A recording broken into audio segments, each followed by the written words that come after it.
Cha, bantwana benkosi, ake nginibingelele kuyile mini yomsombuluko. Ngenza le video ngokuphuthuma nje, khona into engifisa ukuyi-addressa ephuthumayo, mhlampe engase sidungele imiqondo yey'ngane zethu nemiqondo yabantu. Njengoba sekwaba no-TikTok noma sekwaba ney'nkundla zokuxhumana, ngaba o-YouTube nani nani, khona into eyikhulunywa umuntu eyicabanga ukuthi uyikhuluma esithe mhlampe, bese abantu beyithatha leyo nto beyifaka ey'nkundleni zokuxhumana, ibisizifika nakulaba bantu mhlampe bekukhulunywa ngabo, hhayi bekukhulunywa nabo, kanti umuntu mhlawumbe usuke eqonde ukukhuluma ne-audience yakhe ngenhloso thizeni. Lokho kusho ukuthi-ke manje sekubalulekile ukuthi umuntu uma ezokhuluma in public azi ukuthi into ayikhulumayo izofika kulaba bantu akhuluma ngabo, mhlampe isehlisa isithunzi sakhe lowo muntu, kanti ibisiphakamisile la ekhuluma khona. Kune-video engizoyi-attach-a la yentshumayelo, angazi noma bekuyintshumayelo noma bekuyinkulumo ebikhulunywa umphostoli uMzweli Nxumalo, ngicabanga ukuthi wase-Faith Mission mangaphosisi. Umphostoli uMzweli Nxumalo omunye wabashumayeli engimhlonipha kakhulu ngoba ivangeli lakhe imvamisa kalincengi. I do understand ukuthi nakulokhu bekhuluma in the context yokuthi akabancengi nabantu akhuluma ngabo. uMzweli lapho ukhulume ngentshumayelo asakhula sizwa sibancane. Angazi noma mina ngimdala kuMzweli noma mhlampe untanga yethu noma mhlampe ungemva kwami, kodwa khona nje uma singayiboni ntanga ngisho ukuthi singamaficana nkundleni. Le ntshumayelo, le nkulumo lesayizwa sibancane ekhulunywa. Le nkulumo eyayithi uShembe wafa ezama ukundiza makushiwo umqalo wendlela, kuthiwa wakhuphukela enhlangakazi wafaka amaphiko amakhasi kabhanana, wathi uzama ukundiza waphahlazeka phansi. Sikhulume le nkulumo isihlukumeza kakhulu ey'koleni, yayisihlukumeza ngendlela eyisimangaliso ngoba nathi ubuqiniso bayo sasingabazi ukuthi buhamba buphelelaphi. Kwaze kwafika isikhathi nathi la esikhula khona siyifunela ubuqiniso bale ndaba ukuthi kanti kwenzekani, sangabuthola. Uthi-ke uMzweli khona indoda ekhonzwayo, angizukumkhowutha verbatim kodwa ngizoyi-attach-a ividiyo yakhe. Uthi uMzweli khona indoda ekhonzwayo la eyafa izama ukwenyuka, shuthi ngamafuphi yafa izama ukulingisa uJesu njengoba kuthiwa wenyuka. Yafa izama ukwenyuka yafaka amaphiko kabhanana, yandiza lahla usuku elinye iphiko yayisigwedla ngelilodwa. Kanti phansi laphana kunabafana abasebenza ngebhala, angazi babenzani-ke.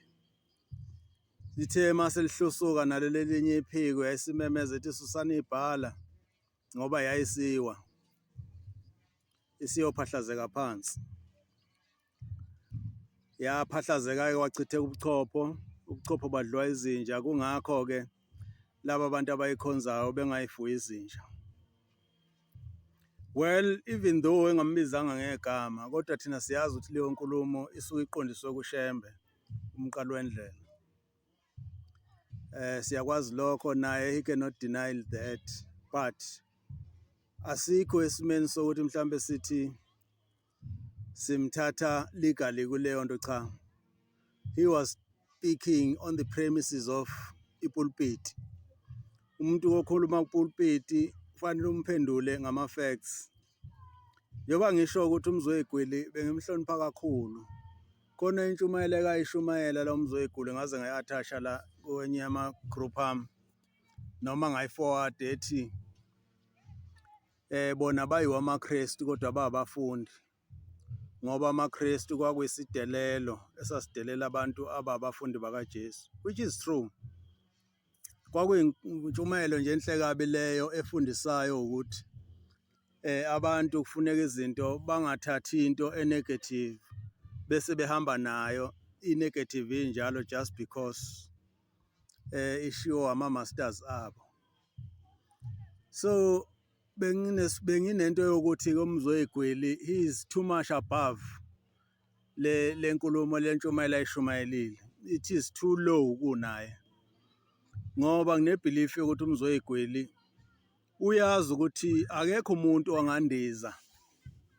Ngisho abelungu mabendiza ngalezi zinto zabo lokho kungama-parachute bebendiza ama-parachute behla from the sky ukuthi baye begibela ibhanoyi bese behla ngalo ibhanoyi lelo bese betshuza-ke beze bofika phansi. Kanjalo nalaba bama-air balloon kuthiwa yini, hot air balloon, line science yakhona eyenza ukuthi lisukume phansi lindize. Angicabangi-ke ukuthi uMzweyigwili his can be so low ukuthi usengacabanga ukuthi khona umuntu ongafaka amakhasi kabhanana ezingalweni zakhe bese yaflepha then ebese yaflya to such an extent ukuthi aze aba-aerial ukuze abone abantu abahamba ngamabhala lapha phansi abamemeza ukuthi abasusa ibhala baze beyophahlazeka. I don't think ukuthi his can be so low ukuthi angaza afike kulelo zinga lokuthi acabange leyo nto enjenganaleyo. So which means kumuntu osezingeni lakhe bengilindele ukuthi naye asho ukuthi hayi cha kodwa ke lokhu kungamanga. Kungcono nalaba bathi wagibela inhlangakazi wayiphosa eweni wayeseyaphahlazeka wafa. Kodwa manje le context yokuthi kukhona abantu ababenamabhala ngaphansi, it means ukuthi yena uyabelieve ukuthi uShembe wandiza kwaze kwancibikala mhlambe angabe wayebophe ngenomfi noma wabophe ngani noma mhlambe kwahlephuka lawo mabhanana lawo wayeseyawa. It means ukuthi yena he's got that mentality ukuthi kwenzeka lokho, of which ikhona-ke lokho kungenza ngithi mina ayi sengiyamngabaza kanti bekuwumuntu ongimhlonipha kakhulu. Benginento yokuthi uMzweyigwili uzokwenza i-investigation noma enze i-research about the context yalento ukuze ayekwazi ukuthi eyikhuluma ebandleni lakhe ebese eyikhuluma with understanding, azi ukuthi cha kulokhu angikhuluma iqiniso kodwa ngifuna uku-excite amakholwa ami noma i-audience yami. Ngoba kaqalanga lapho, uqale wathi eNanda kunobugebengu, kuney'febe, kunabathakathi abakhulu okusho ukuthi umoya kaSathane mningi eNanda just because kunendoda ekhonzwayo lapha eNanda okuyiwona shuthi mhlambe spreada lo moya kaSathane ukuthi abantu benze lento abayenzayo. We don't have a problem ke with that. We don't have a problem at all for ukuthi uMzweyigwili acriticize uShembe because nathi singamaNazaretha sinazo izinto esikriticize ngazo uJesu lo abamkhonzayo bona, of which esazi ukuthi akuyi uYeshua lo owazalwa uMaria kodwa bakhonza uJesu owanziwa amaRoma. Ingakho ngithi-ke thina esiye simcriticize nathi njengamaNazaretha on the basis yalokho ukuthi siyazi ukuthi bakhonza isithixo, an idol abayakhelwa amaRoma. Kodwa kangikho lapho, angifisi futhi ukungena lapho ngoba I think kwasamina I'm bigger than that debate. Kodwa bengifuna ukulungisa ilokhu kokuthi ingane zethu ingalinyalelwa ingqondo njengathi ngoba mhlambe zona ngeke zibe resistant ngendlela esaba resistant ngayo thina ngesikhathi sithukwa ngalento. Cha, bantwana benkosi nani ma-Afrika amahle, uShembe akafanga ezama ukundiza futhi uShembe wayengeke akwenze lokho ngoba wayemthanda kakhulu uNkulunkulu. uShembe wayeshumayela ivangeli likaNkulunkulu. uShembe akaze alishumayela ivangeli lakhe. uShembe futhi akaze ashumayela ivangeli elithi akukhonzwe yena, because waye azi ukuthi uyinceku kaNkulunkulu, not inceku yomuntu. So there was no way ukuthi uShembe wayengathi akukhonzwe yena, kodwa wayethi akukhonzwe uNkulunkulu. Manje I wonder ukuthi amakholwa uma ezozonda uShembe on the basis ukuthi wayethi akukhonzwe uNkulunkulu, kanti wona afuna athi akukhonzwe bani? Ngoba ngisho uJesu akaze asho ukuthi akukhonzwe yena, wathi akukhonzwe uNkulunkulu. Ngiyadlula kulokho, bengikuthinta nje just in passing lokho, bengaqondile khona ukukhuluma nje, kodwa bengifuna ukucacisa le ndawo ukuthi uShembe wahamba emhlabeni kanjani. uShembe wahamba emhlabeni naturally, wagula wahamba emhlabeni ngoba uNkulunkulu esembizele ukuthi sewuqedile umsebenzi wakhe. uShembe waqhamuka emseleni